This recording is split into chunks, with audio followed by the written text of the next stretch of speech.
안녕하세요. 대단히 반갑습니다. 스피드 읽어주는 남자 자한형 이종수입니다. 이번 시간은 377번째 시간으로 고독2라는 스피를 읽어드리도록 하겠습니다. 고독2 헨리 데이빗 소로.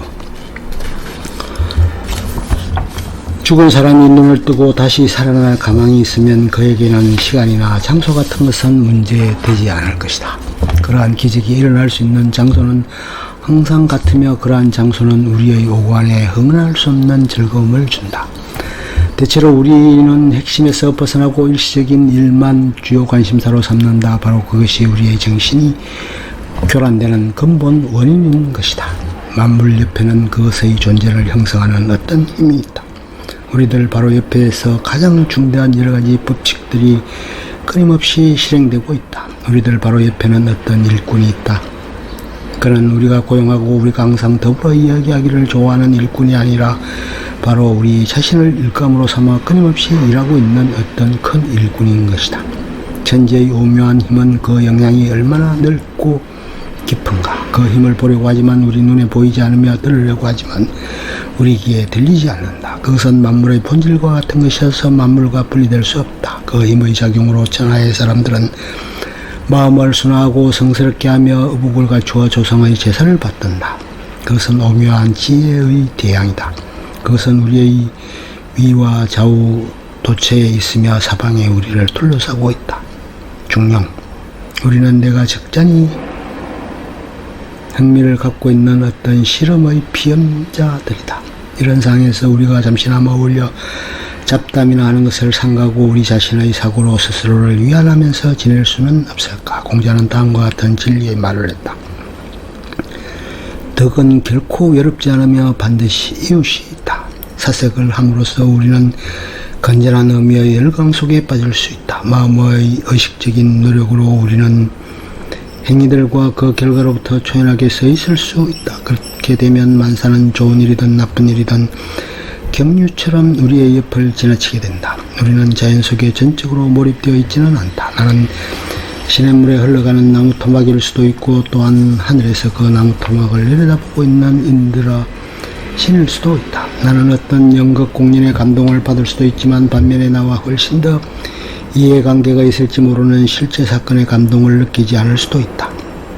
나는 나 자신을 인간적 실제로서만, 다시 말하면 여러가지 사고와 감정의 장소로서만 알고 있다. 그리고 나는 다른 삶으로부터 물론 나 자신으로부터도 멀리 떨어져 있을 수 있는 어떤 이중성을 느끼고 있다.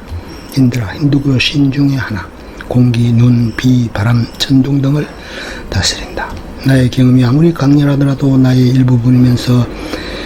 일부분이 아닌 것처럼 나의 경험에 참여하지 않으면서 단지 방관자로서 메모를 하고 있는 어떤 부분이 존재하는 것을 느끼고 있다. 그 부분은 나라기보다는 차라리 제3자라고 할 수 있으리라. 인생의 연극, 그것은 비극일 수도 있겠는데 이 끝나면 그 관객은 제 갈 길을 가버린다.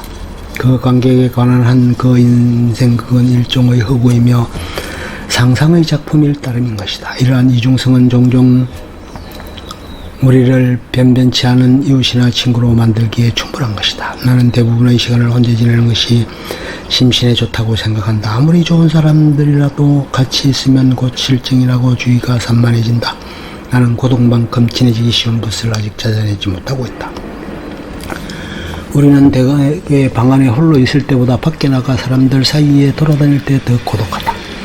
사색하는 사람이나 일하는 사람은 어디에 있든지 항상 혼자이다. 고독한 사람과 그 동료들 사이에 놓인 거리로 잴 수 있는 것이 아니다. 하버드 대학의 혼잡한 교실에서도 정말 공부에 몰두해 있는 학생은 사막의 수도성만큼이나 홀로인 것이다.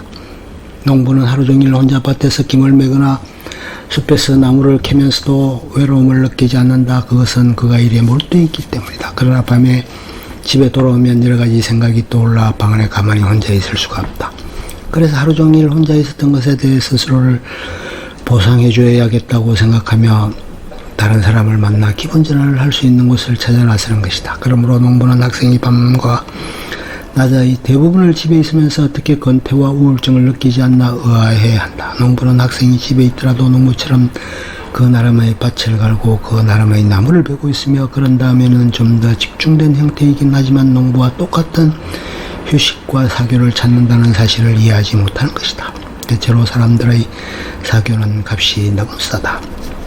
너무 자주 만나지 못하기 때문에 각자 새로운 가치를 획득할 시간적 여유가 없다. 우리는 하루 3끼 식사 때마다 만나서 우리 자신이라는 저 곰팡내 나는 치즈를 서로에게 맛보인다. 이렇게 자주 만나는 것이 견딜 수 없게 되어 서로 치고받는 싸움판이 벌어지지 않도록 우리는 예의범절이라는 일정한 규칙들을 협의해 놓아야 했다. 우리는 우체국에서 만나는가 하면 친목회에서 만나며 매일 밤 난로가에 또 만난다. 우리는 너무 얽혀 살고 있어서 서로의 길을 막기도 하고 서로에게 걸려 넘어지기도 한다. 그 결과 우리는 서로에 대한 존경심을 잃어버린다. 조금 더 간격을 두고 만나더라도 중요하고 흉금을 터놓는 의사소통에는 전혀 지장이 없을 터인데도 말이다. 공장에서 일하고 있는 저 여공들을 생각해보라. 그들은 꿈속에서까지 혼자 있는 일이란 없다. 내가 사는 이곳처럼 1제곱마일마다 한 사람이 살 수 있다면 좋지 않겠는가. 사람의 가치는 피부에 있는 것이 아니므로 어떤 사람의 피부를 만져본다고 그의 가치를 아는 것은 아니다. 나는 숲속에서 길을 잃어 나무 밑에서 굶주림과 피곤으로 거의 죽어가고 있던 어떤 사람의 이야기를 들은 것이 있다. 그때 그는 육체의 제약으로 인한 병적 상상력으로 말미암아 자기가 괴기한 환영들로 둘러싸여 있다고 생각했고 또 이것들을 실제의 것으로 믿었다. 하지만 그 환영들 덕분에 고독감을 면하고 결국은 목숨을 부지할 수 있었다고 한다. 이와 마찬가지로 우리가 육체적 정신적 건강과 힘을 지니고 있으면 위와 같은 그러나 더 정상적이고 자연적인 교제를 통하여 기운을 얻게 되며 자신이 결코 홀로가 아님을 알게 되는 것이다. 내 집에는 무던히도 많은 친구들이 있다. 특히 아무도 찾아오지 않는 아침에는 더욱 그렇다. 나의 처지가 이해될 수 있도록 몇 가지 비유를 들어보겠다. 마치 웃는 것 같이 특유의 울음을 큰 소리로 우는 호수는 도대체 어떤 것들을 가지고 있단 말인가. 그러나 저 호수는 그 감청색 물속에 푸른 악마들이 하는 푸른 천사들을 가지고 있는 것이다. 태양은 혼자이다. 안개가 자고 하는 날에는 태양이 두 개처럼 보이기도 하지만 하나는 가짜 태양인 것이다. 하나님 역시 홀로 존재한다. 그러나 악마는 결코 혼자 있는 법이 없다. 그 많은 패거리들과 어울려 대군을 이루고 있다. 목장에 핀 한송이 우단 현삼이나 민들레꽃, 콩잎, 괭이밥 등에 그리고 디영벌이 외롭지 않듯이 나도 외롭지 않다. 밀버럭이나 지붕의 풍향계, 북극성, 남풍, 4월의 봄비, 정월의 해동, 그리고 새로 지은 집에 자리 잡은 첫 번째 금이, 이런 모든 것들이 외롭지 않듯 나도 외롭지 않다. 푸른 악마들, 우울증. 숲속에 눈이 펑펑 내리고 바람이 세차게 부는 긴 겨울밤이면 호수에 옛 길짝자며 원래의 주인이었던 이가 이따금 찾아온다. 들리는 바에 의하면 이 양반이 wil던 호수를 파서 도로로 기반을 단단히 다진 다음 주변에 소나무를 심었다고 한다. 그는 나에게 옛날에 있었던 일과 새로운 영혼에 대하여 이야기해준다. 우리 두 사람은 사과나 과일집이 없이도 사교적인 깁감과 유쾌한 잡담을 나누면서 즐거운 저녁 시간을 보내곤 한다. 나의 친구는 몹시 현명하고 의무감각이 풍부해서 나는 그를 무척 좋아한다. 그는 고프나 휠리보다 더 사람 눈에 띄지 않게 돌아다닌다. 사람들은 그가 이미 세상을 떠난 것을 알고 있는데 어디 묻혀 있는지는 아무도 모른다. 고프와 힐리는 17세기 중반 영국인으로 국왕 찰스 1세의 처형에 가담한 다음 미국으로 도망쳐 숨어 살았다. 한 늑서구리한 마나님도 이 근처에 살고 있는데 보통 사람들의 눈에는 보이지가 않는다. 때때로 나는 이 마나님의 향기로운 약초밭을 거닐면서 약초도 캐고 그녀의 이야기를 듣곤 한다.